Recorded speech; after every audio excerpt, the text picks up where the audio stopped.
I also did watch a lot of football on television, which I think really benefited me. Just watching a lot of football and then you try to emulate, obviously your football idols at that time. That was maybe my way of learning because I didn't have a goalkeeper coach. Welcome to Across the Line. Today we've got a great episode for you. Patrick Deyto is on the show, one of only two homegrown Filipino players plying their trade abroad. He's got plenty of information to share with us, how he made it over to the Thai League, the experience over there, some of his highs, some of his lows, and looking back at what has been an eventful 8-year career so far as a professional footballer. If you enjoyed this episode with Patrick Deyto, please do subscribe to the show on YouTube, Spotify, and on Apple Podcasts, and look for us on social media over Facebook, Instagram, and on Twitter. Without further ado, on this Football Friday, it is Patrick Deyto. Fresh from evening training, joining us from Suphan Buri in Thailand. He's made time for us here on Across the Line.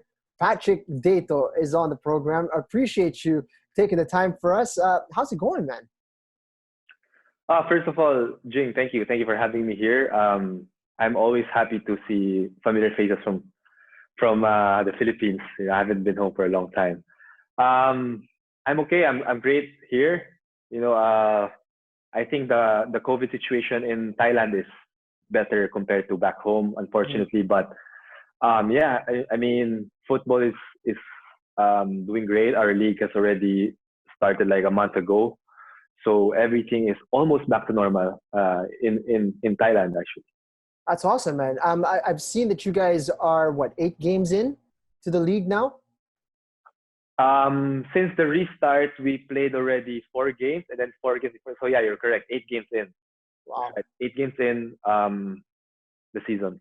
And you guys are scheduled to play how many games? 30 matches? 15 times, yeah. 30 matches. So it will run until April next year. And we also have the Chang FA Cup. So that is still pushing through. The other League Cup, I think that's the one that's cancelled. So the league is gonna be until April, and then the cup is, I don't know, it's already starting, but it was the lower seed teams first. So I think last week some of the teams already played the qualifying matches. So I don't know when we start to play. So obviously, I think the first division teams are higher seeded. So I think we play a little bit later. But still, a lot of games for you to look forward to, man. Yes, definitely. That's definitely going to be a great experience for you. But you've been with the club for quite a bit of time now. How long has it been now that you've been with Suphan Buri?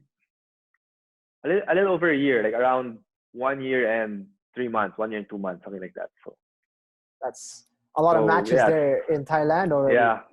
Yeah. It's my 19th game, I think, if I'm not mistaken. 19th game. Now, at the moment, you are one of only 2 Filipino homegrown players that are playing abroad right now. What do you think about holding such a distinction? How do you feel about that? Yeah, actually, I didn't really notice that when I played here. It's only when I think I saw this article from social media that me and Amani were like some sort of like a blueprint for the local boys back home, because we're homegrown and we've played abroad. And obviously, I think I want to also give a shout out to Marco. Marco is also one homegrown player who has played outside the country last year. So when I read that article, and it started to sink in, like, actually, yeah, that's a really good milestone to have, I guess. Like one of the few players who were able to go outside the country and having played and been raised in the Philippines. So yeah, I'm really proud to represent Philippines over here in Thailand, and I think many Filipinos actually are doing really well here, and we're really proving ourselves to outside the country. Was that something that you always wanted to do, play abroad? Like when you started your career, was that something that was in the back of your head? Honestly, no. I was really happy playing at home. The UFL and the PFL. The UFL at one point was really, for me, was really a great league, a really great competition to be at. There were a lot of interest at a certain part of time, and it was it was a livelihood for many of us, many of the players, and it was doing really well, but obviously some unfortunate things happened, and it just like the league just went, I just deteriorated little by little, um, and it just forced many players, not just me, to really explore options abroad because for us really this is our livelihood, and we really depend on this, for to pay our bills for practical reasons, so it's really unfortunate. But if I had the choice, I would really stay in the Philippines and play over there because there's nothing like playing at home, where your family is, where your friends are, the country, the culture is very familiar to me, so yeah, but unfortunately I have to explore options outside. So it's okay. It seems to have panned out all right. I mean, you're over Yeah, there yeah, it did. in Thailand. And how's the experience been? Obviously, Suphan Buri, for a lot of people, when they think of Thailand, they think of one of two places, right? They think of Bangkok or they think of Phuket, right? Those are Yes, the two yes. places that they normally think of. Everything else in between is kind of lost in the mix. So how would you describe Suphan Buri? It's more laid back compared to Manila. Obviously, it's a province around 90 minutes away from Bangkok, so it's not so bad, And I think it has been a different lifestyle for me, completely different from how I normally live in Manila. And I think it's a good experience because for a football player, I think this kind of lifestyle is perfect. There's not a lot of stress. Um, it's really laid back, and there's really nothing much to do except to really focus on your craft and focus on, of course, also making yourself better and doing the things that is good for you. Hmm. So there's no like the traffic. There's no traffic going to and from places over here, and all of that stuff. But if you feel like you need to go to a city, which is Bangkok, it's just 90-minute drive away. So over the weekend, you can just go there if you feel like you feel like you want some sort of civilization at a certain time. But I think this lifestyle is actually really great for a football player because there's really no stress. It's really laid back. It's really relaxed. So I think your body will always be in a great state, and also your mind. So now that you're isolated over there, obviously not a lot of Filipinos that you get to spend a lot of time with over there, particularly in Suphan Yes. Buri. So you're locked into your craft. Is this the most focused you've been in your footballing career, would you say? Yeah, I think so. Especially during the lockdown, like there's not really much you can do except for focus on training. And also when there's no trainings at that time, you have to try to find other ways to be productive or find ways to improve your body, improve your mind and everything else. So yeah, I think this is the most I've been focused. Um, for those that are unaware of the Thai League, right? I mean, for most Filipino football fans, they'd be aware with the AFC Cup, perhaps as the highest level of club football. I doubt that many have gone out and watched Thai League matches, right? Because it's just simply not too available here in the Philippines. But how would you describe the level of play, right? I mean, in comparison to, let's say, the AFC Cup and the PFL, two stages where you've had an opportunity to play yourself. Obviously, I think the Thai league is the level of football is higher compared compared to the PSL. Um, there's a lot of I think there's a lot of really good foreigners over here, mostly Brazilians, and they really make a difference in every club, you know. And obviously, also playing in different stadiums where there are more people who are watching, so the pressure is also higher, and the stakes are also higher, which enables the players also to increase their level of play because the occasion is bigger than back home, the PFL. The AFC Cup I think is pretty close, but I still think that um, the Thai League is a little bit really higher compared to the level of AFC Cup. Um, at least on the ASEAN zone. Mm.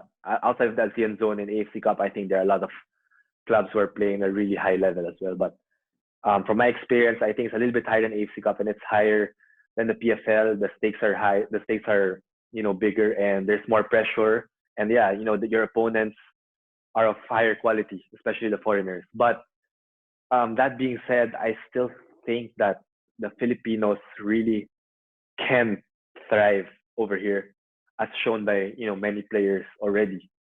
I think many of the players back home that I have played against, I'm pretty sure that they're gonna do well if they're given a chance to play over here.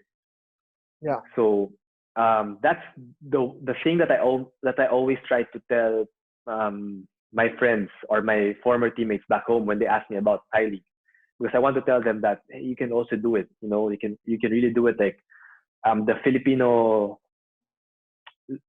players skill level is not very far from the Thai player skill level, really. And I think that shows in the national team. The last game I think we played against Thailand was the draw, 1-1 draw.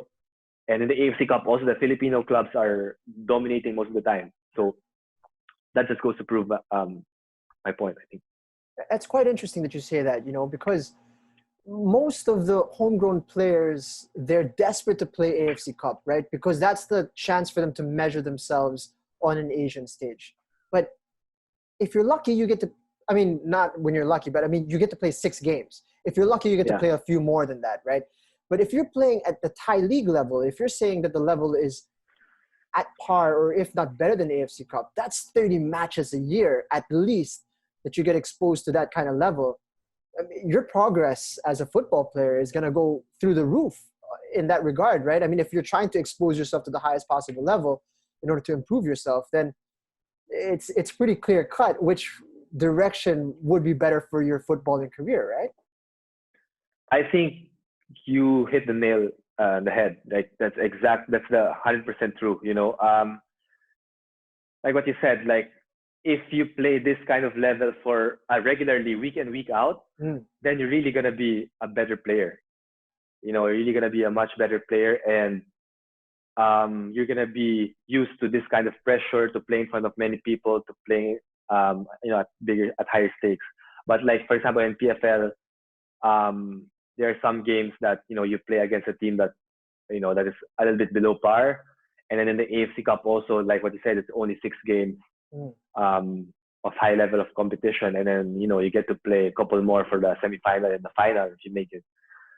But that's the difference, I think, from the Thai players and maybe the Filipino players, is that they're really exposed to this level of competition week in week out, consistently, that it's really innate in them already. It's like second nature. Whereas for the Filipinos, when the bigger occasion comes, then it's like something that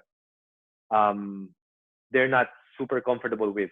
Right. Some players still thrive, which is good, but some players, you cannot blame them because they need more experience. Yeah. So maybe after a few games of matches in that level, then maybe that's the only time that they can match up to that level. So I think that's really, I think that you're exactly right in that regard. That is quite interesting. There's a few players like Jovan Bidik, for example, in his first AFC Cup, not that great. Second AFC Cup, quite a few goals already. This last AFC Cup is just like he feels at home, So it takes a little bit of time for people to kind of acclimate to the level, right? Was there a lot of shock for you when you were first there at the Thai League? Was there a moment like, whoa, this is something that I'm not used to at all? I wouldn't say so, because when I came here, I expected already. I put my expectation really high. I really thought that the level is going to be super high. It was my first time playing Thai League, obviously. So I tried to expect, the highest level of competition that I played. But, I've played also the national team like a few games. And I would say that some of the games in the national team were actually even harder compared to the Thai League. So, but every game is hard in Thai League, and when you get used to it, like what I said, when you get used to it, then you get comfortable. Then you know how to react, what to do, and you handle yourself better. So, yeah, at the end of the day, again, it's your exposure to that level. I think it's the important thing that when you're constantly exposed to this kind of competition, then I think that's natural that your learning curve will be accustomed to that. Yeah. You mentioned earlier that article that was circulating in social media. It's actually Neil Etheridge speaking about you in glowing terms, saying that yourself and Amani Aguinaldo, as you mentioned, are opening doors for a lot of homegrown players to make a career out of football, a real career out of football, because um, there are examples, in fact, of COVID here in the Philippines pushing people out of the game as we speak, so Yes. they're being able to look at you and see the kind of career that you're able to carve out for yourself. Do you feel as if that is going to be the case, perhaps setting a trend where more homegrown players will start having ambitions of playing in Thailand? I think so. Yeah. I think it started also with how many Filipinos play in Thai league, and then now we're like I think 14 or 15, if I'm mistaken. So the trend is I think it's already there that more Filipinos are are trying to play in Thailand because Thailand is one of the best leagues in ASEAN zone. And for example, Justin Bass just signed recently for Buri. So again, the trend is that the trend is pointing that way. Yeah. But I'm a little bit torn in between with this because as much as I would want the best Filipinos to showcase their talent in Thailand, but I would also want the Philippine League to have the best Filipino players also playing in that league. Right. Because because I want the PL also to develop a league of its own. So if all the quality players are going abroad, then how can I expect the PFL's level to be higher if like what I said, that the top quality players are leaving for Thailand. Yeah. So, but obviously for practicality reasons, again, then you cannot blame also the players if they would want to play abroad because in terms of monetary reasons, then it's really more beneficial for a player at the moment to play abroad. So I hope that's what I really also was hoping, that I hope that the PFL would develop faster. I don't know how that's possible and if it's possible, but I hope that the PFL will, because even for myself, I want to come back to play again in the PFL in the future. Honestly, because like what I said, I really want to play back home, in front of my family, where my friends are, and in just playing in the Philippines is just something that I cannot compare, no matter how great the league is here. It's just that feeling at home for me is sometimes more important than anything else. That'll put a lot of people at ease, at least they're not going to worry too much that Patrick Deyto is going to spend his entire career abroad. At some point, you're still going to come home. We're going to be able to appreciate definitely. I really want to. Your talents here. That's great.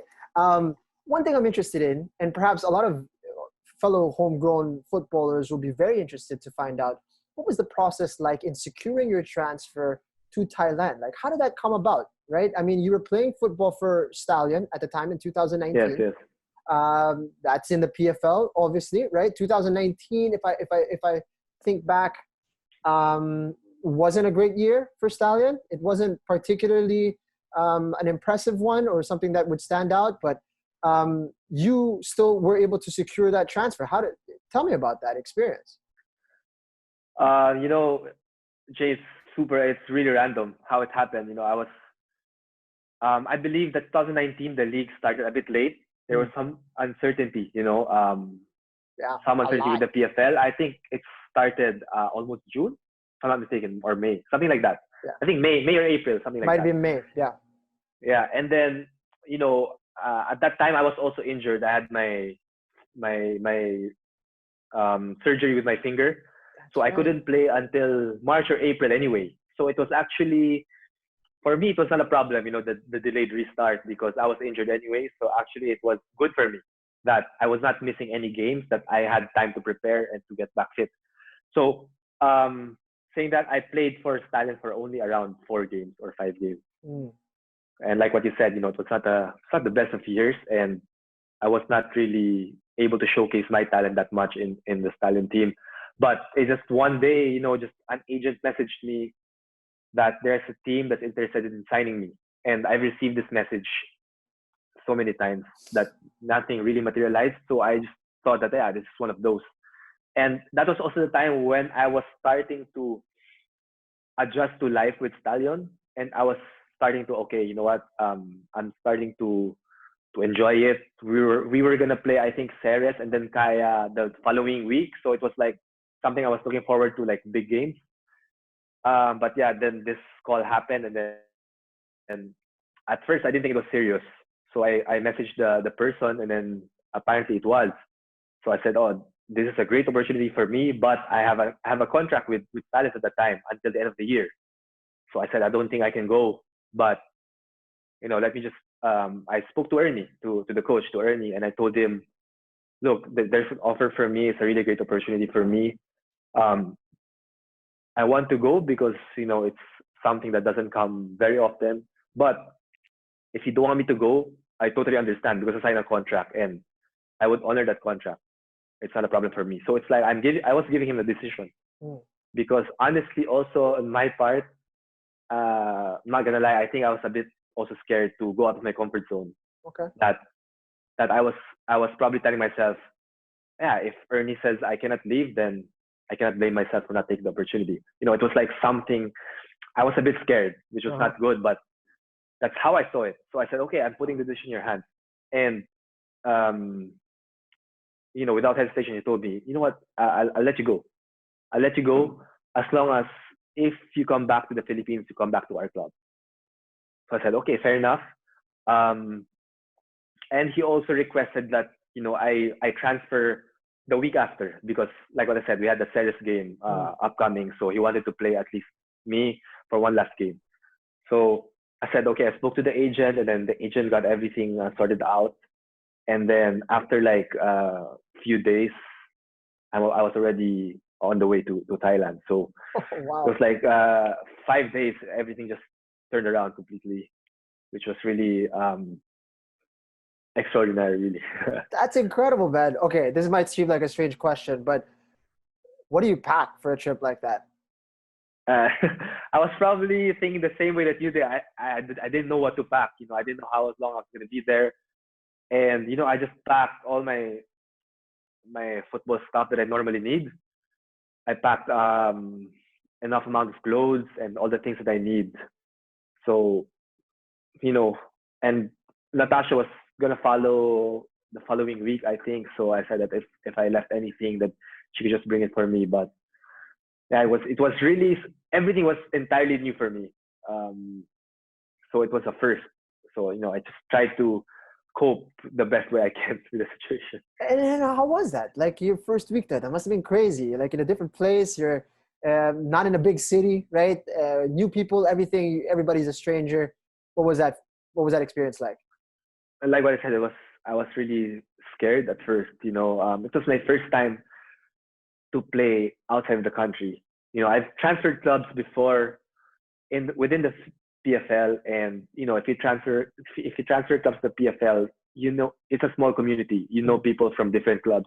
It's not gonna be as hard as here, where I don't know anybody except for Silva at that moment. And the language, I don't speak the language. I didn't know really what to expect yet at that time, so it was really scary. But I just kept telling myself that you have nothing to lose.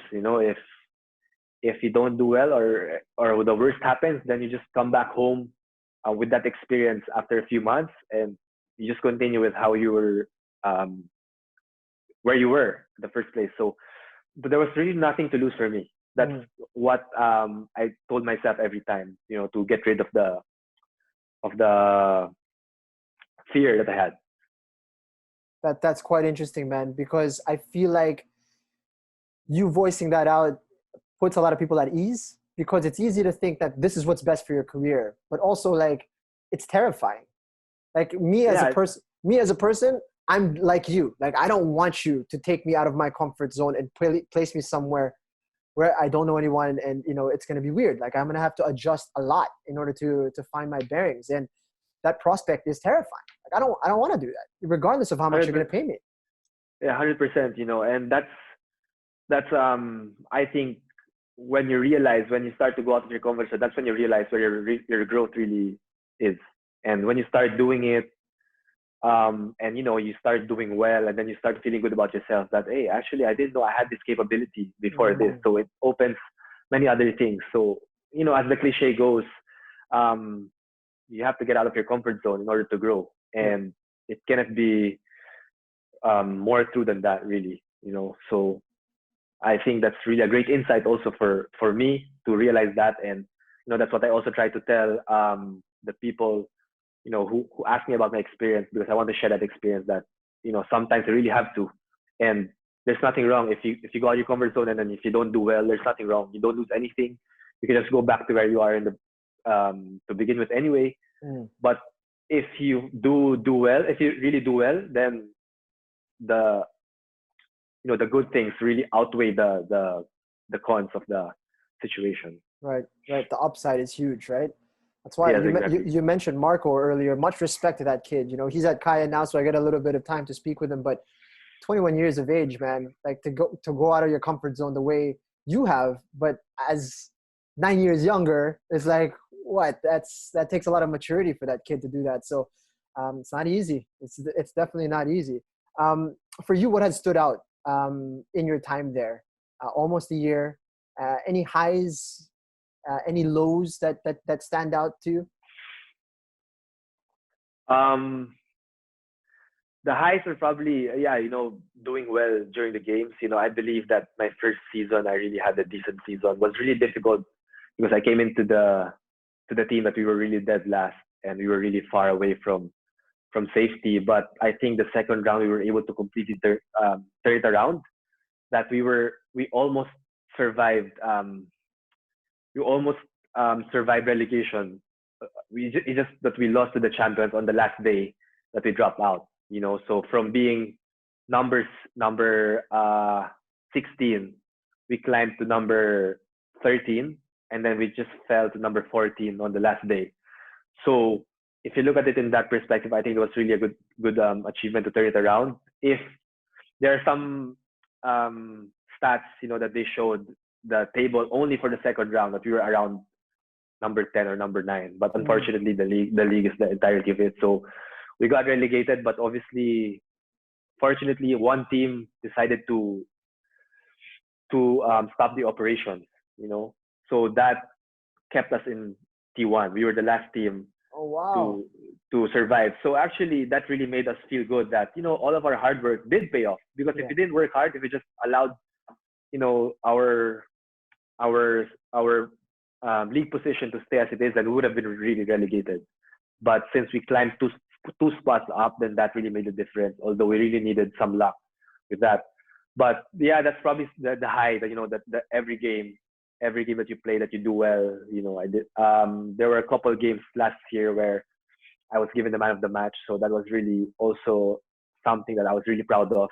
And if there was a low, yeah, it's probably the last game of the season where we got relegated. At that time, I really thought that we were gonna get relegated, and I thought that that my contract had that stipulation that if we do get relegated, that they would they would release me. They do not continue with me. So it was a bit disappointing for a few days, but after a couple of weeks, they called me to give the good news, and I was really happy. So that's probably the high also. That we were able to stay in the first division despite that difficult first round. So when I look back at your career, the last time I was able to speak with you at any sort of like interview capacity was 6 years ago. That was in 2014. I think you were just on the verge of. You had played a nice game with the Azkals. I think you were just on the verge of moving to global. If not, you were already at global. But you were like a young upstart. Like you were hot stuff back then, and now you are 8 years later into your career, and you find yourself in Thailand. When you look back at all the years that have gone by, like what sticks out to you? Like what can you say about your career so far? I would probably think that my career has progressed steadily, which I think um was something that's really important. I think there are a lot of players who progressed really quick, but then just faded out also instantly. But for me, it was, I think, just really steady, sustainable progress. What is, I think, what happened to me, which was, I think, what worked. From like what you said, I played in Green Archers. I used that as a stepping stone to get noticed, and then eventually I was able to move to a bigger club in Global, and then I was able to also get called up for national team regularly despite not playing that much, and then getting few games with the national team, and then it's a steady progress step by step, and just I think trying to really improve every single day, no matter how small it is. That's just the goal, because I don't really like what I said. I didn't even expect to play outside the country. I don't set goals for myself that are really far away, because it's in football. There's so many things that can happen, and it will change everything. That for me, you just have to take it day by day. I think wherever you are right now, then try to be the best that you can be, and then try to improve in whatever small way that you can the next day, and then the following day, and the following day, and then see where that takes you.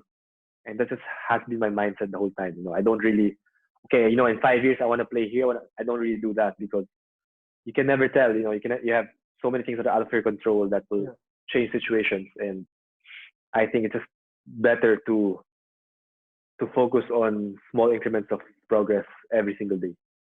And when you look back at all of it, there's a compounding effect, right? I mean, eventually when you look back 8 years, it's like, wow, focusing on the next day and just slowly improving has gotten me to this point. And I don't know if your Wikipedia is accurate, but it says that you started at Pachanga. Is that correct? Yeah, I did. You played back up to Kim Versales or what? I played in Pachanga, but I don't know if I played in one competition. It was like the Suzuki Club Championship, something like that. Really? So yeah, Suzuki Club Championship. So I played for Pachanga. We reached the semifinals. We got to Global. It was my first taste of professional football, and then Pachanga joined the UFL Cup. Yeah. And I was supposed to play there, but at that time the UAAP had a rule that you cannot play in a professional tournament. So right. I was just part of the team, but I was not playing. And then eventually, I had the coach Hans brought me to Green Archers instead. Right. So I never got. I played one tournament with Pachanga, but it was like 4 or 5 games. Was that under Noel Mercado or? No, Noel was not yet there at my time. When I played, the goalkeeper coach was, I think, Kim. It was him. It was Kim. He was goalkeeper coach and player. He was the goalkeeper coach. Yeah, I think so. And first choice, of course. And the head coach was I think it was Nonnoy Frigidaire, if I'm not mistaken. I see. So yeah, that was the time. And no, sorry, Nonnoy was the coach when I couldn't play when I was in the UAP. It was Juan Cotillas who was the coach when I played. Oh wow.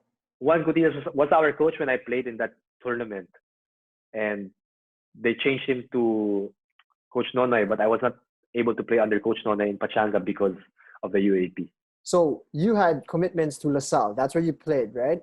Yes. Prior to that, you played high school where? In LaSalle Zobel under Coach Hans as well. So Coach Hans. And prior to that, did you go elementary in LaSalle also? Yeah. Okay, so you're fully green-blooded. You started your footballing career at what age? Very early. I would say 7 years old. Okay. So from my understanding, though, you didn't play goalkeeper, right? You played field. My very first position was goalkeeper. Oh, okay. That was when I really started football. My very first activity of football. I played goalkeeper because nobody was goalkeeper at that time. Were you a tall kid? Okay, might as well I'll do it. Not really, but I said I'll do it because nobody was the goalkeeper. And then I played goalkeeper for a few years, and then at that level, the grassroots level, sometimes it gets boring, especially if the games are one-sided and you want to get into the action. So I played I tried to play field for also a few years, around 3 or 4 years. I thought that I was doing well, and then during high school when it was a little bit serious, we didn't have a goalkeeper again. We had the same problem, So I said that I'll just do it because I played goalkeeper before, and we cannot have our team cannot have a half-hearted goalkeeper because we had a goalkeeper that was absent during some games, and then we didn't have a goalkeeper that time, so it was really not doing any good for us. So I said, I'll just commit to being a goalkeeper so that we have a goalkeeper every single time. And that's also when the competition started to be a little bit serious, more serious. It was the UAP juniors, so I said, yeah, I'll just do the goalkeeper. Then from that point, I was a goalkeeper until today. Did you have a goalkeeper coach? My first goalkeeper coach was Philip Dinglasan. I don't know if you know him. Mm-hmm. He coached me occasionally in the UAP juniors, so that was high school. I was the fourth year high school. My regular goalkeeping coach experience started college, obviously the UAP with the Sal. So again with him, Philip Dinglasan, and then Coach Lolong Valencia, and then yeah. That's crazy. You started formally with a goalkeeper coach at almost college, right? Yeah, almost college. So, there's a lot of people who have this mindset that, okay, we're so far behind our neighbors, right? In the region of Asia that we're going to need to make up that time, right? So we shouldn't be impatient. There's got to be 10 years or so of development before we're able to match that level of play. But clearly there are workarounds, right? I mean, you didn't go through a natural path for top level goalkeepers, at least in this day and age where there are academies left and right to teach you how to play goalkeeper correctly, right? But you didn't have to go through all that, yet you're still able to compete at such a high level. So what do you think that boils down to? I think maybe people place weight on certain things, right? You need to have like your technique, you have to have the mentality, and I suppose you have to be coachable. I don't know if there are other factors that play into it. Maybe you can enlighten me, but what do you think is the most important, right? Because clearly focusing so much on technique from a young age perhaps might not be as beneficial as we imagine it to be, right? Because you still were able to make up the technique gap over the course of your college career. So what do you think is the most important, like as you're developing as a footballer? Is it just to enjoy the game, or what is it in your mind? I think it's to really play the game. During my early years in my career, like I said, like the grassroots level, I didn't have a goalkeeper coach, but I was playing a lot of games. I was playing a lot of games, whether it was field player for a few years, goalkeeper for a few years, then back to goalkeeper again. I was playing a lot of games. I was, at that level, you don't have a backup goalkeeper. You just have one goalkeeper. So I would play all of the games, and I think that's really important because that's where you get your first experiences of everything, then that you learn from, and just being exposed to different situations, I think can make up for your lack of technique if you don't have a goalkeeper coach in an early age.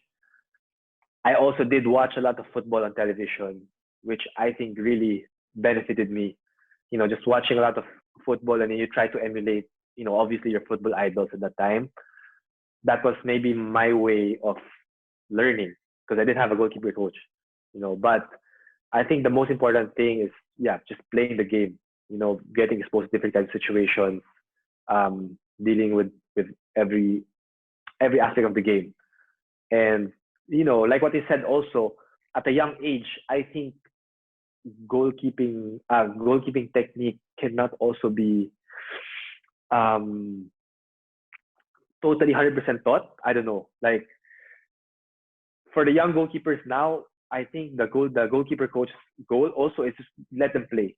The diving techniques, the catching techniques, whatever it is, I think that comes in the latter part of your career anyway. Because at a young age, you cannot also expect them to accumulate that information. There's the goalkeepers are still young, and you cannot expect them to handle that delicate or that very specific information. Right. So I think, you know, but still, I think college would be too late. I think now a lot of the goalkeepers are fortunate enough, like what you said, that there are a lot of goalkeeping programs or academies in the country, which really would help. But like going back to your question, it's really, I think, playing the games the most important at a young age.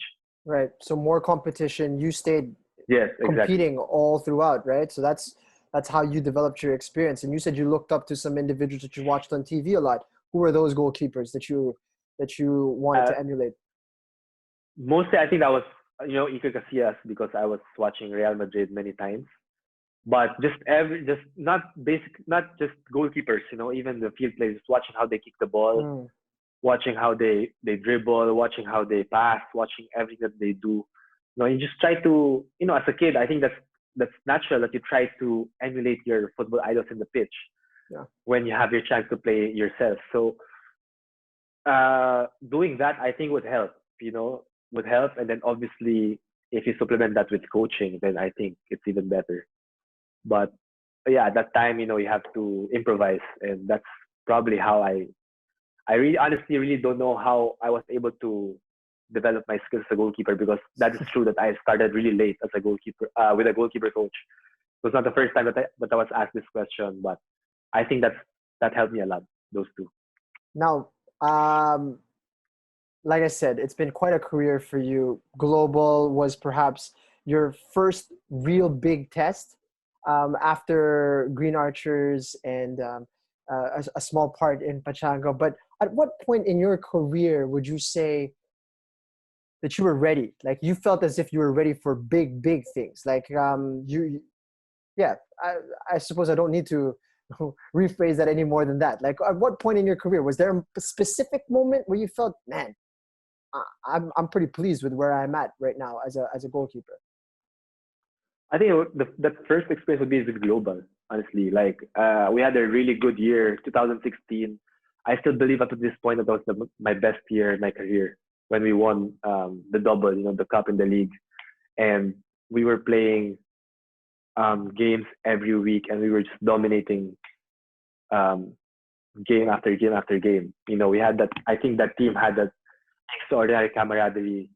Um, we're not the most talented, because at that time I think Ceres was the most talented team, but we were still at the top of the league, and we won the cup because we were the best unit, I think, together. And at that time also, I was really playing at a high level.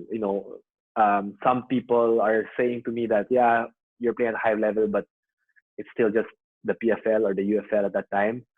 But for me, I disagree. That I really thought that I was playing at a high level, that to the point that I thought that I deserved to play the 2016 World Cup, which I didn't.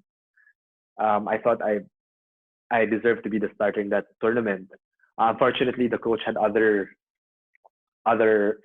perspective to that, which is not a problem for me. This is football. But I think that was really the best up to this point of my career. I think that was the best year of my career, and that's when I thought that, yeah, I can really go to the next level. I think I can, even in the AFC Cup.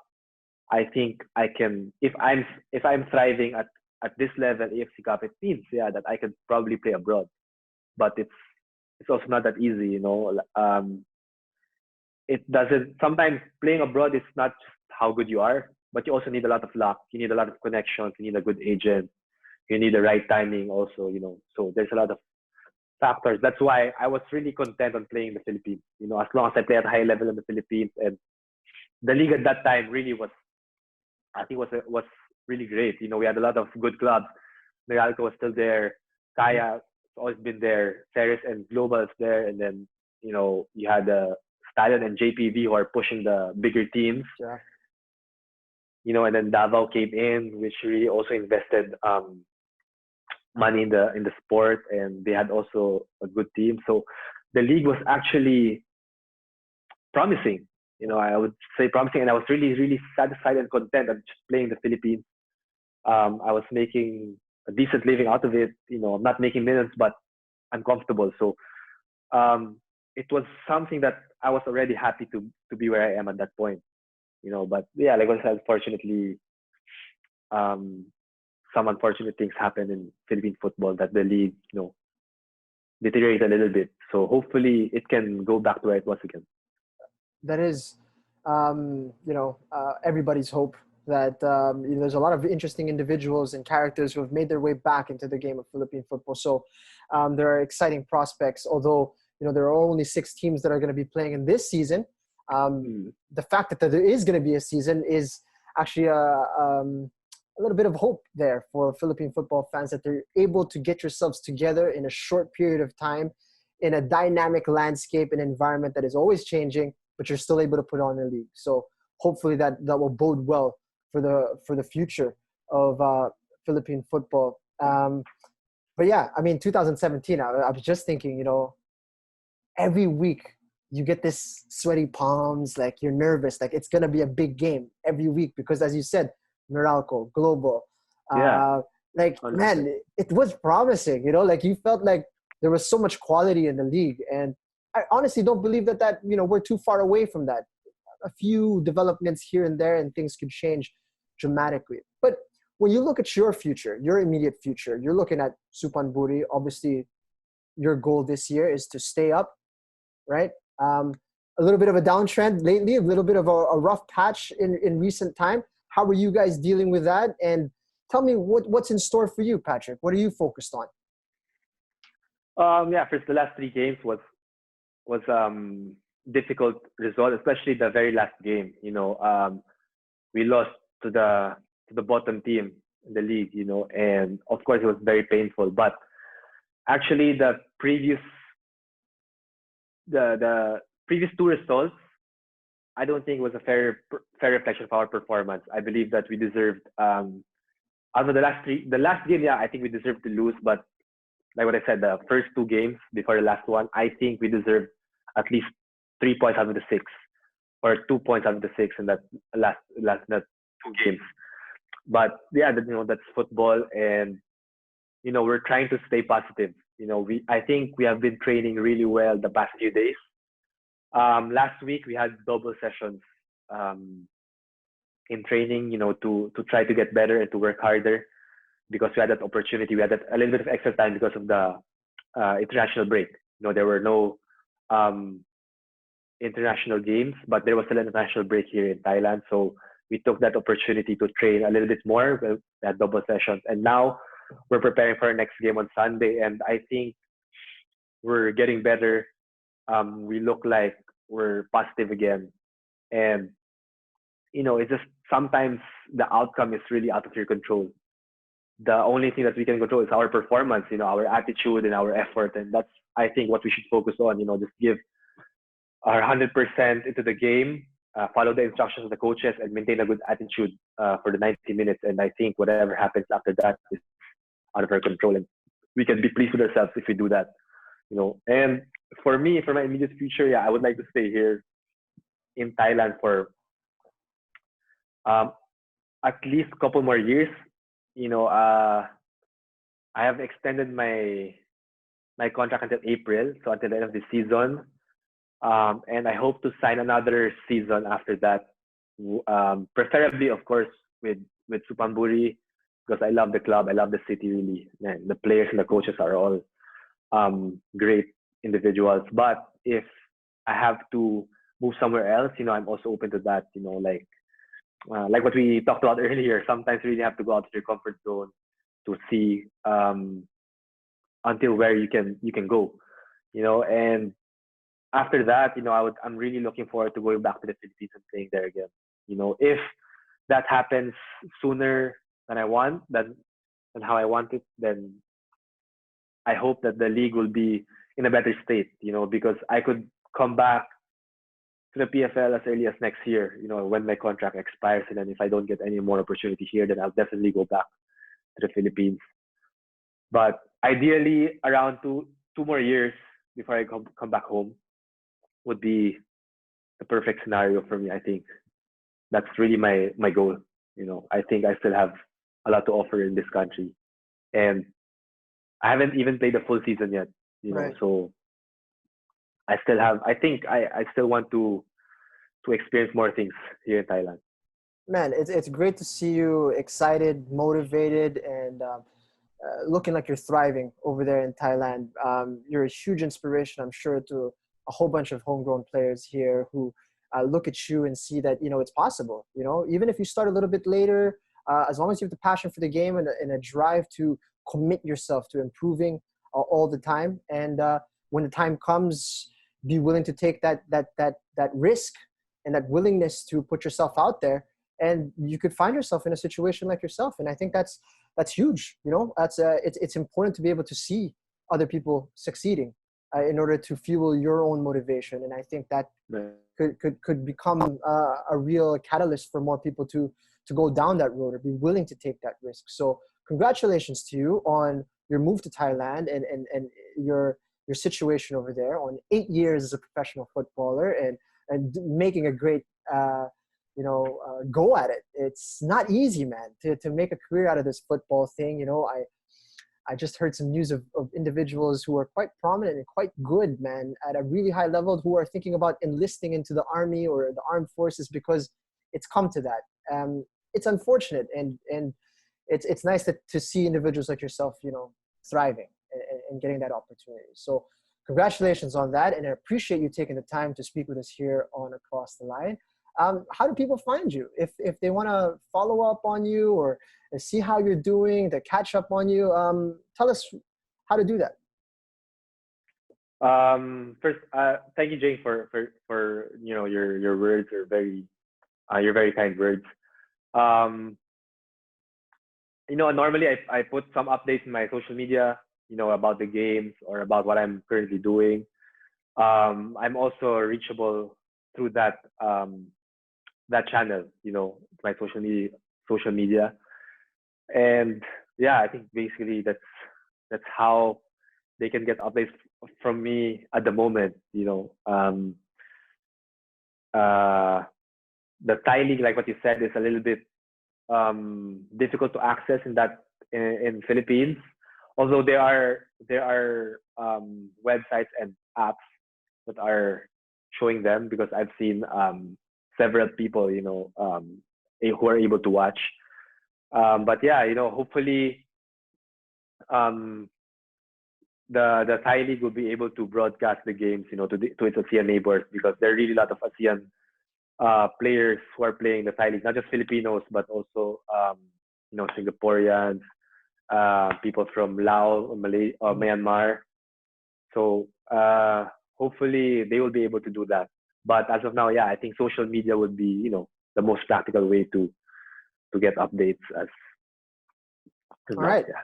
Look for him, Pat Deyto, on Twitter. You're on Instagram. I'm not sure if you're interacting with people on Facebook, but you can look for him on there as well. And get crafty. Look for it on Google on how to be able to stream Thai League matches. Look for Suphan Buri.